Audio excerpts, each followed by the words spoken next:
Izvozvo handibvumi. Ndine zvandinobvuma, ndine zvandisingabvumi. Property yese yapera kuora. Izvi zvapera kuoreswa naiye. Achitiza omboitwa pawanted. Mafriji, mambhedha ewana, chichi, even mbe. Ndo vanhu varikutamba nematuzvi pasina mvura. Ndo pandiri kurara apa. Indorara pasi apa panorara tezvara wangu nemwana wangu. Indorara apa nabamunini. Aya ndo magumbezi. Ichi chitende chatobvaruka, handisina mari yekutengesa. Handina, ndakambozama kumboenda unokumbira mari kuna bamunini kuhauna uko, but ndakutonyarawo kuti every month unongoenda bamunini ndibatsirewo, bamunini ndibatsirewo. Zvakuita kunge dzisingadhonzi. Muri yeZimbabwe kwaziwai kusangana kwatikuita zvakare pano paChibanda Media. Muineni wenyu Manass mwana kwaChibanda. Aiwa muzuva ranhasi tashanyawo munzvimbo yeWaterfalls kuHarare. Tina baba vari panapa. Vane nyaya yavo yavari kuti vazvitaurire vega. Baba makadini? Ndiripo makadiwo muno Mwari. Aiwa tinofara zvedu. Vatariri vangadawo kuziva zita renyu. Ndoitwa Phillip Sakadza. Alright, Mr. Phillip. Yes. Aiwa tafara nekukuzivai.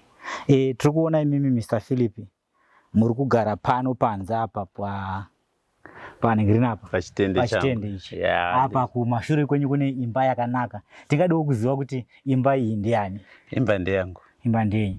Ndeyangu. Alright, sei muri kugara pano pachitende?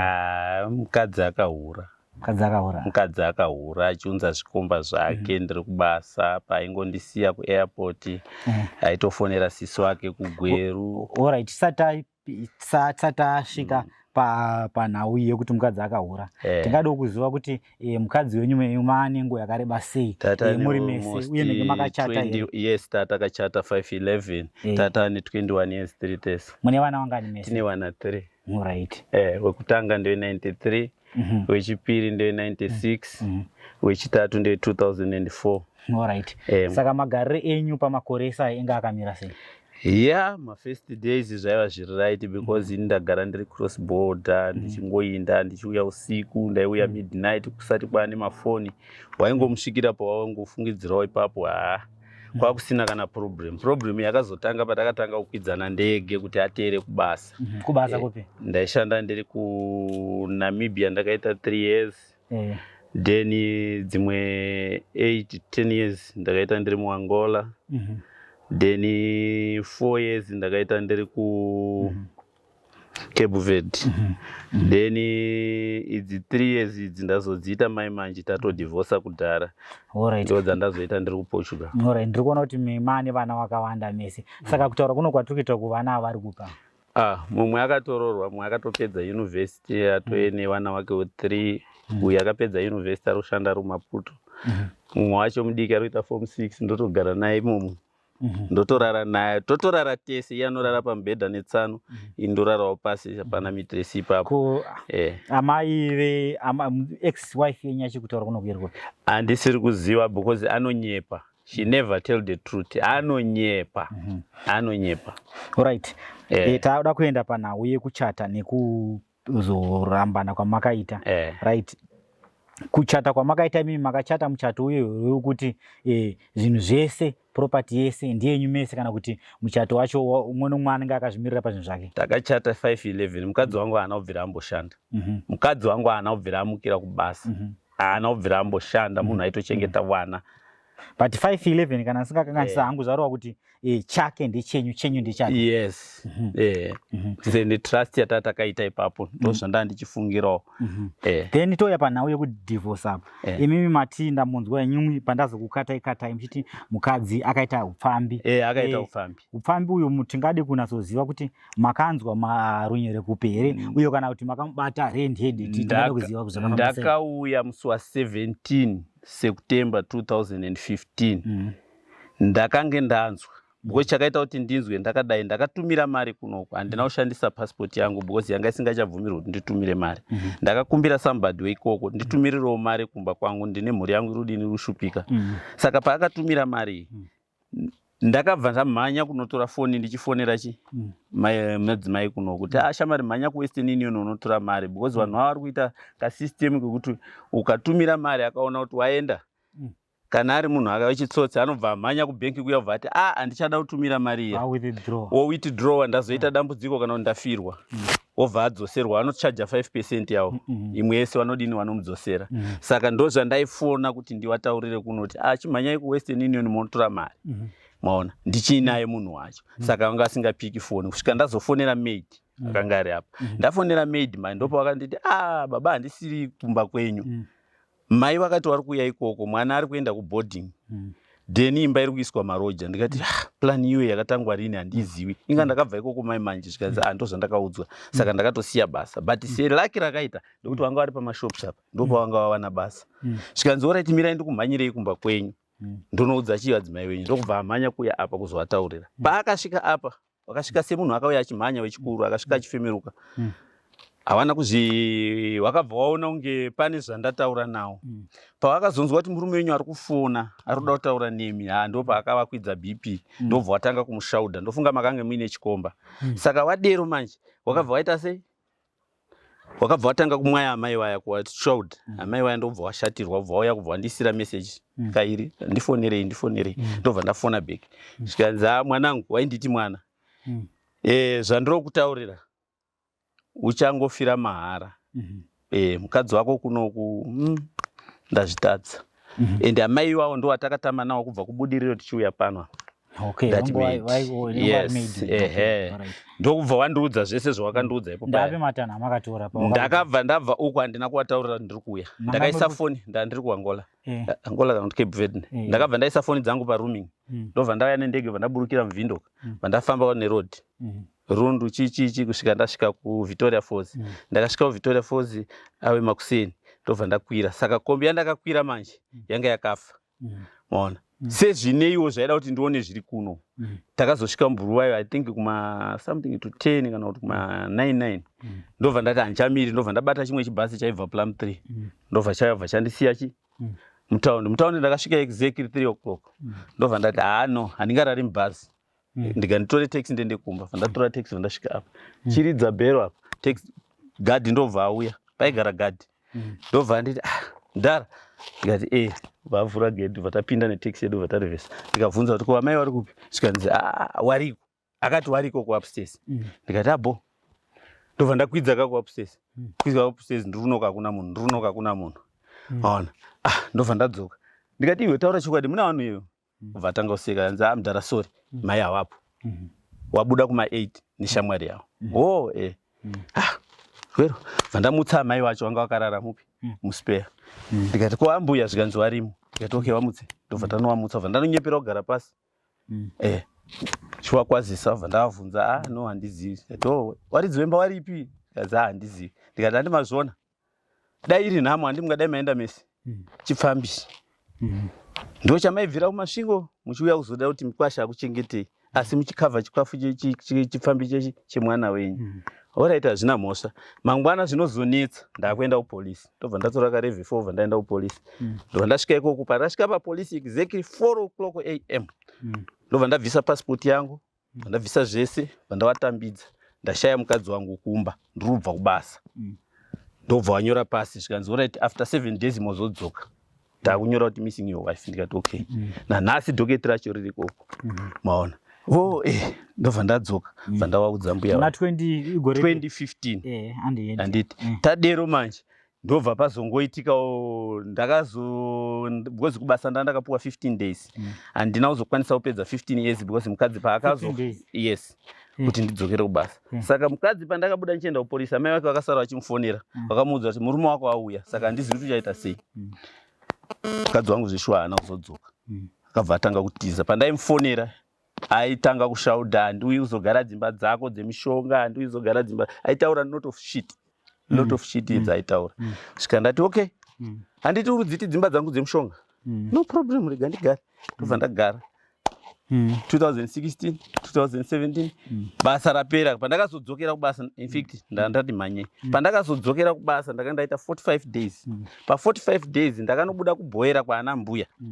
Sechiwanhu chandoziva ndakanobuda kubhoera chivhunzana mbuya naana sekuru ko zviri kufamba sei muzukuru wenyu ako kumba chichi uyai mutigadzirisewo pamwe ndimi mungagona kudini kutaura naye kuti adzoke because ndoda kuenda kubasa time iri kudini iri kupera imba yangu ndoda kupedzisa asi ndadini ndapedza zvakabva zvashaya basa achitanga kutukirira chichi hanga ne boyfriend dzake dzaimudai dai saka anyway ndikatora tenda gore ripi chingori muna 2015 year because ndakauya muna September ka October wese akapera ndiri kuno ndakazodzokera kubasa November ndadzokera kubasa vandasvika kuya ndandaita 45 days kamanje ndasvika kubasa zvikanzi iwe basa rakatodini rakatopera aiwa vanopinda basa rakatopera wotozotrya chi next year ndikati bo ndobva ndati ndichagarirei kuya kuya ndichiwesta mari vandatora hangu tiketi rangu vandauya vandaburuka vandauya kumba ndichisvika kumba paakangonzwa kuti ndakasvika aripo achingonzwa kuti ndiripo uyo akangobuda kunge munhu ari kuenda kutoilet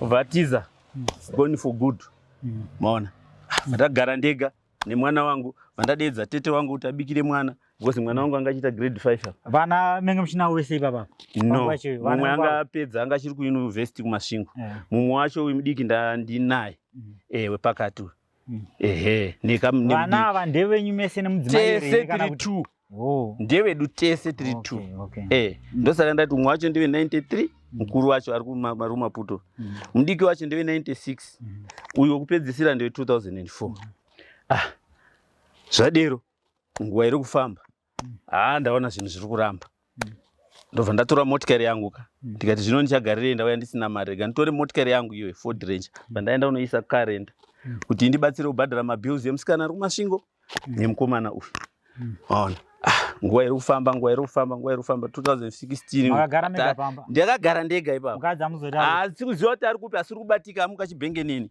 kudoenda kwatezvara zvikanzi shamari ameno tsvagana iko kudoenda kupi hapana 00 ndikati hapana kwandichatsvagira rega ndigare kwese kwaana ambuya ndandapedza ndosaka chiri kundinetsa kuti nyaya yacho yakazogotongwa sei witness wekutanga ndimai wacho ndiye wandakasvikira aripo mimi kuzoti hande pakuzodamburwa muchato wakazodamburwa sei wakadamburwa ndisipo ndiri kubasa izvi madzokera kubasa 2019 ndo pakadamburwa muchato muna April ini ndanda kuPortugal ndakabva muno musi wa 10 January mamusiya ipapa no anga asingachauyi pese apo anga asingachatobatiki anga ndanda kugara ndiga ndanda kugara ndiga newana maona ndadero mai ndo pandakazoti ndaendesa mota kukarenda mota iya yobva yafa handiti yafa kudero mai saka ndandine guarantee 5 years ndobva ndaiendesa kupi zvikanzi unofanira kugadzirisa kuNamibia Botswana South Africa Lesotho ne i5 countries neningirikini i5 countries ndikatora right no problem zvadaro chita ese zvikanzi uya naye kuSouth Africa kuPolokwane ndobva ndada kuiendesa kuPolokwane svike uko zvikanzi tudachi service number 2 handina kuita because nyama idzi dzadzatanga ndakashaya mari yekuti ndiendese kuservice ndobva ndadyiwa nechine njuga ndobva ndagara zvikanzi manje hatikwanisi kuigadzira kana zvakadaro unototenga wega patsi racho ndokufitira nguva iri kufamba 2000 yanga atwe 2017 ndatatarika zvaramba bva ndazodedzwa basa kupi kuMoscow ndobva ndaenda kuMozambique ndasvika ikoko bva ndatanga kushanda paya bva ndabhadhara ndiri kubhadhara mari dziya dzekuti ndibudise motikari yangu South Africa maona because kunoku zvinhu zvazvamira kokai semunhu asiri kuenda kubasa naona ndobva ndati hande pakuzoburiswa pamba makazoburiswa chisei ndakazobudiswa nekuti pandadzoka kubva kuPortugal because ndakazobuda muno muna musi wa 10 January 2018 ndobva ndaenda kuMozambique ndiri kuMozambique ndapedza kubhadhara bhiro remotikari kuSouth Africa ndobva ndabata contract yekuenda kuPortugal ndaiona contract yekuenda kuPortugal ndikati ndichadzokerei kunoku ndobva ndangoprocessa mapepa angu bva ndaenda kuPortugal ndaya kuPortugal manje ndobva ndakasvika kuPortugal muna July August September October November December January February March April handiti May ndopa ndakazonzwa kuti muchato wakadimurwa makaita kunzwa ndakaita kunzwa imi amunobvira maudzwa handina kubvira ndaudzwa ndakangoita kunzwa kuti handina kunyeba kwese kuya ndakazongoita kunzwa kuti muchato wakadimurwa pakutorwa kwemotikari kuti muchato wakadimurwa chirudzizi mapurisa acho ndikatotaura nawo akati ari kutaura mudzimai wenyu kuno kuti kwaane new technology saka technology yacho hatizivi kuti inofambiswa sei kana ndisingakanganisa hangu ameno sekuziva kwangu inini kana mai makachata muchiti zvinhu ndi property ndeyenyu mese kana vanhu makuzoparadzana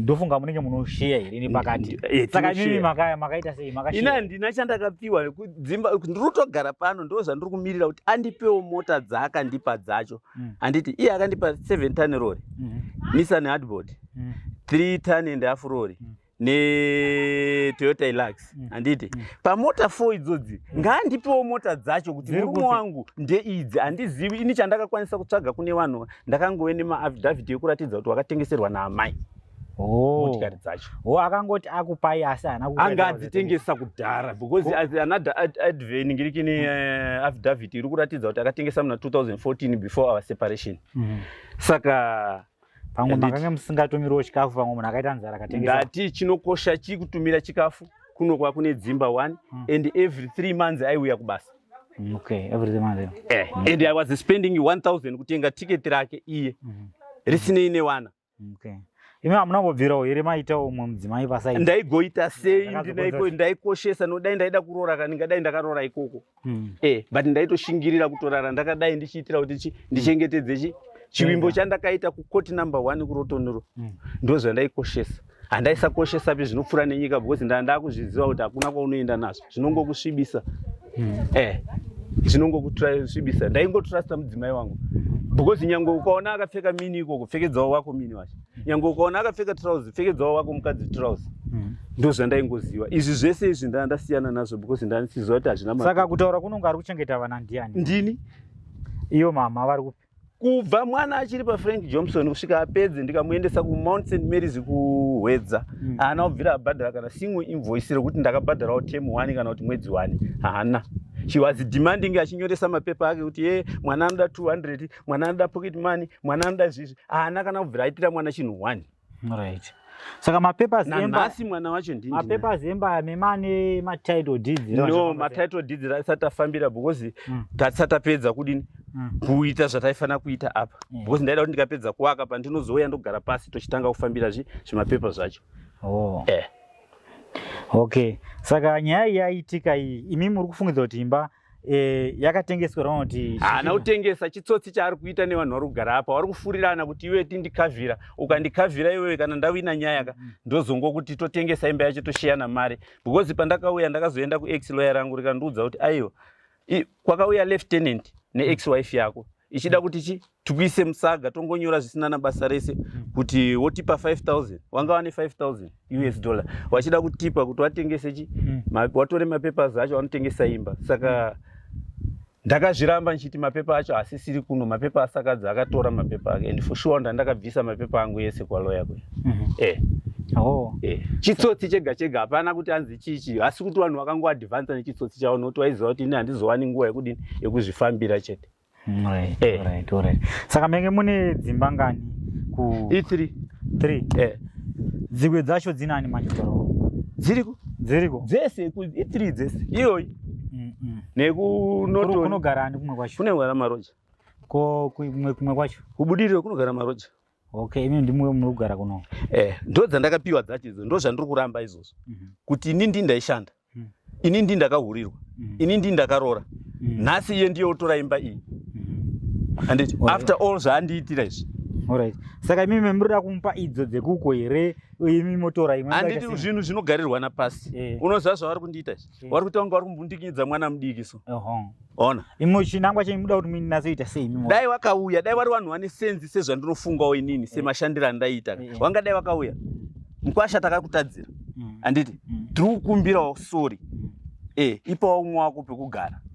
I think before pakatanga nyaya idzi ndakamuudza tora revi 4 nemarori yako uenda yako kunotoni unogara ikoko kuimba yekunotoni. Yes, kana uchida kubudiriro kana kunotoni unogara yako ikoko handiti dzimwe dzacho tosiyira wana akati nditore karevi 4 kari kuti kerekere ndikati pandakabuda munomu ndakakasiya karevi 4 kachifamba zvakanaka iwe ndiwo wauraya nezvikomba zvako nhasi wakuti kari kuti kerekere saka kada kuti agadzirise ndiani ona urati ngatiti paitika mukano wokuti mudzokererane mugare mese zvakare munozvitambirawo sei? Ndine urombo mukoma wangu.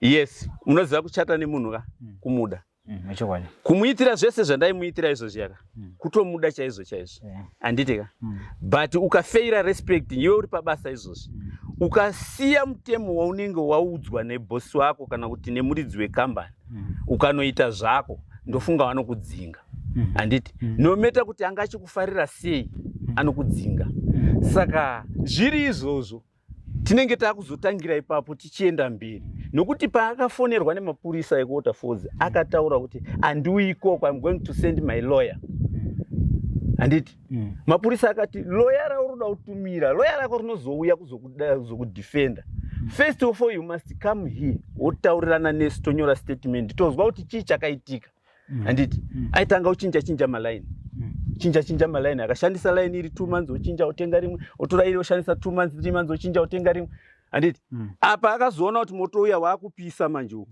akatirega ndichinobudikira ndopa akachizobudikira imi makambozamawo here sezvo musina kugutsikana nezvakaitika izvi kubatawo maloya enyu muchiendesa nyaya iyi ndakazama kubata maloyers unoziva kana usina mari yakakwana ka chinoita ndechekuti iwewe pamwe ngatiti izvozvi une second year kana kuti third year uri mubasa rako iroro ininiwo ndine second year takaenda tese kuuniversity tosangana mutrade imomo ya ndobva ndaziva kuti ndichibanda ari kuita nyaya iyi anditi zvari chibanda ndakange ndinaye kuuniversity ifriend yangu ndikakudedza iwe unoramba aurambi ndozvawakaita saka wari kungosangana ikoko because generation yacho yese iri imomo yacho iri ikoko yacho iyoyo wangowe ma 5 years 7 years iyaya handiti ndiyo crew yacho imwe chete iyo nyange ukanzwa kuti ndi advocate anenge angori ikoko washoma vanozoda kukubatsira because wamwe wacho ukazo wariko hazviri kuti hakuna wariko they are plenty lawyers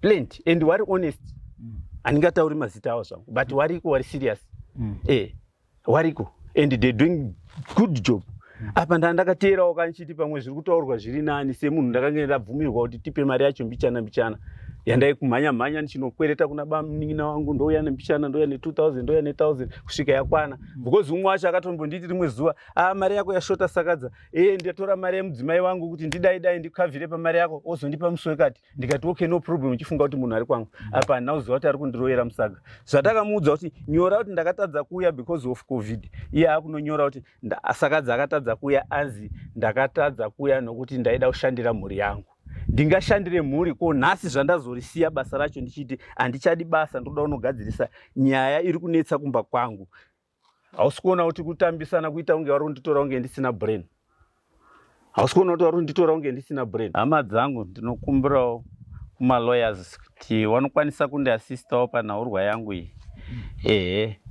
vanogona kundibata panhamba dzinoti 0771 72 6815 kana kuti 0713 12 6494 ndinokumbirawo rubatsiro kana pane aroda kundibatsirawo ndatenda ndo nyaya yange tinayo mhuri yeZimbabwe muzuva ranhasi tiudzeiwo zvamunofunga mucomment section umo anokuoneka nemufaro ndiManass mwana wekwachibanda pari zvinotisarai zvakanaka.